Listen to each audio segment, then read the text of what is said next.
Hello, જાગુસ kitchen જર્નીમાં આપ સૌનું સ્વાગત છે. ફ્રેન્ડ્સ, રામનવમી આવી રહી છે અને આપણે બધા ઉપવાસ પણ કરશું, તો આજે આપણે તેના માટે બનાવીએ ઠંડો ઠંડો અને કુલ શ્રીખંડ. તો ચાલો શરૂ કરીએ. સૌથી પહેલાં મેં અમૂલનું 1 લીટર દૂધ લીધેલું છે. દૂધ ફૂલ ફેટ આવે તે લેવાનું છે. મેં અમૂલની 500 mlની 2 થેલી દૂધ લીધેલું છે, એટલે કે 1 લીટર દૂધ છે.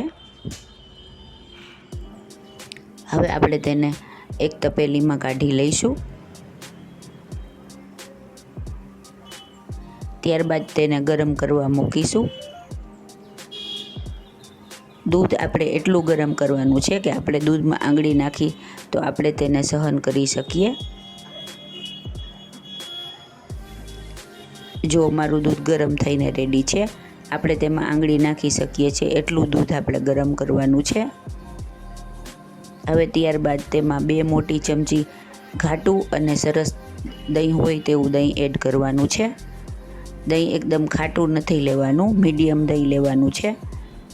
ત્યારબાદ તેને ચલાવી અને બરાબર મિક્સ કરી અને ગરમ જગ્યાએ 6 થી 8 કલાક સુધી આપણે તેને જામવા માટે મૂકી દેશું.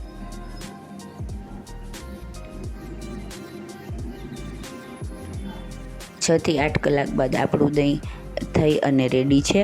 હવે આપણે એક બાઉલમાં ઉપર મોટી આવી રીતે ગરણી અથવા સ્ટ્રેનર ગમે તે મૂકી અને તેના ઉપર એક કપડું મૂકી દેશું. કપડું તમે કોઈ પણ લઈ શકો છો. કોટનનું કપડું હોય તો વધુ સારું. ત્યારબાદ આપણે તેમાં દહીંને લઈ લેશું. ત્યારબાદ કપડાને આવી રીતે આપણે પોટલી જેવું વાળી લેશું અને તેનું બધું પાણી પહેલાં એકદમ હાથેથી દબાવી અને નિતારી લેવાનું છે. જો આપણે આવી રીતે પાણીને નિતારી લેશું.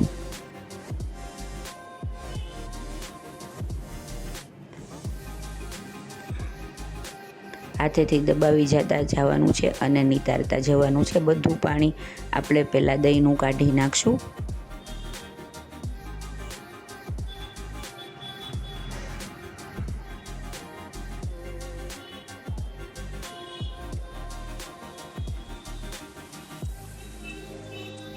એકદમ દહીંનું પાણી બધું નિતારી અને કાઢી લેવાનું છે.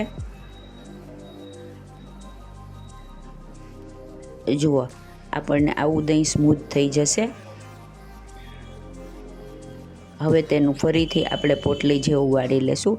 ફ્રેન્ડ્સ, આ પાણીને આપણે નાખી દેવાનું નથી. તેમાં તમે ચણાનો લોટ એડ કરી અને કઢી બનાવી શકો છો.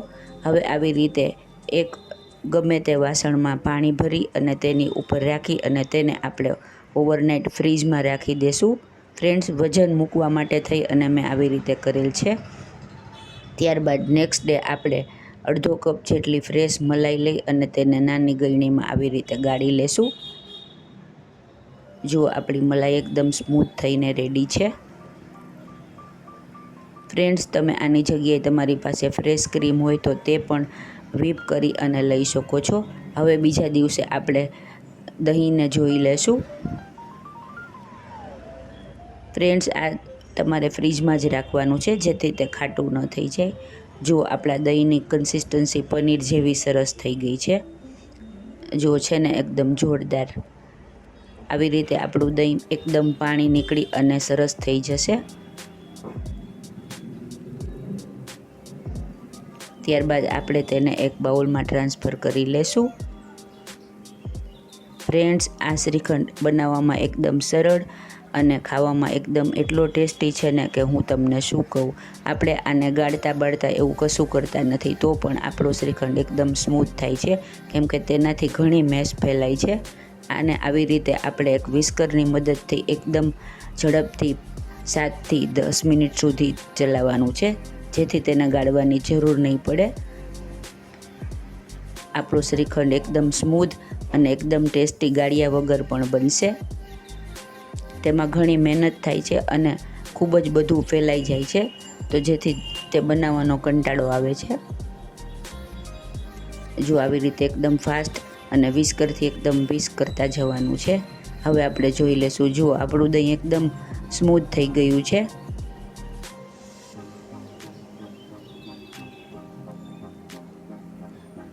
હવે ત્યારબાદ આપણે તેમાં રેડી કરેલી મલાઈ ઉમેરીશું. આનાથી એનું ટેક્સચર એકદમ ક્રીમી થશે અને આપણો શ્રીખંડ બજાર જેવો જ રેડી થશે.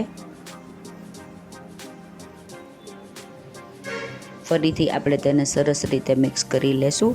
ફ્રેન્ડ્સ, જો તમે મારી ચેનલ પર નવા હો તો મારી ચેનલને સબસ્ક્રાઈબ જરૂરથી કરજો અને બાજુમાં રહેલ ઘંટડી દબાવી દેજો, જેથી મારી નવી રેસીપીનું નોટિફિકેશન સૌથી પહેલાં તમને મળે.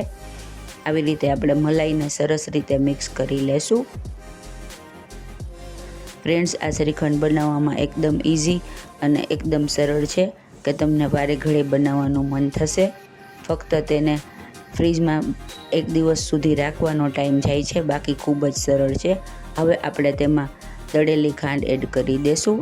દળેલી ખાંડ મેં 4 ચમચી એડ કરેલી છે. 1 લીટર દૂધનો મસ્કો હોય તો 4 ચમચી એડ કરવાની છે. તમને પછી તમારી કન્વિનિયન્ટ પ્રમાણે ઓછી વધારે કરી શકો છો.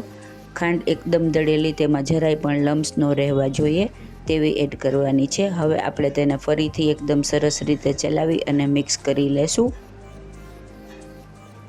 ફ્રેન્ડ્સ, જોતાં જ ખ્યાલ આવી જાય કે આપણો શ્રીખંડ કેટલો સ્મૂથ બનેલો છે.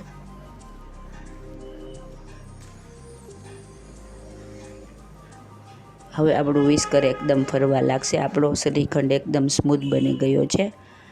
ત્યારબાદ આપણે તેને એકદમ વધુ ટેસ્ટી બનાવવા માટે 2 થી 3 ડ્રોપ્સ જેટલો વેનીલા એસેન્સ એડ કરીશું અને મિક્સ ડ્રાય ફ્રૂટ્સ એડ કરીશું. વેનીલા એસેન્સ ઓપ્શનલ છે, તમારી પાસે ન હોય કે તમને ન ગમે તો તમે સ્કીપ કરી શકો છો. ડ્રાય ફ્રૂટ્સમાં મેં કાજુ, બદામ અને કિસમિસ લીધેલા છે અને તેને ઝીણા એકદમ સરસ સુધારી લીધેલા છે, તે એડ કરીશું. ડ્રાય ફ્રૂટ્સ તમને ગમે એટલા તમે એડ કરી શકો છો. ફ્રેન્ડ્સ, આ પ્લેન આઈસ્ક્રીમ રેડી થશે. પછી તમે ડ્રાય ફ્રૂટ્સ ન ઉમેરવા હોય તો બીજી કોઈ પણ ફ્લેવર એડ કરી શકો છો. હવે આપણે તેને એક સર્વિંગ બાઉલમાં લઈ લેશું. જો આપણો એકદમ ક્રીમી અને એકદમ સોફ્ટ શ્રીખંડ રેડી થઈ ગયો છે ને એકદમ જોરદાર, ખાવામાં એટલો જ મજેદાર છે. તો આ રામનવમીએ તમે ચોક્કસથી બનાવજો.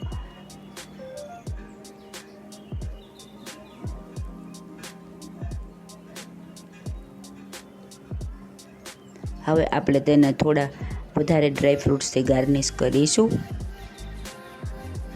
આમાં પણ મેં કાજુ, બદામ અને કિસમિસ લીધેલા છે.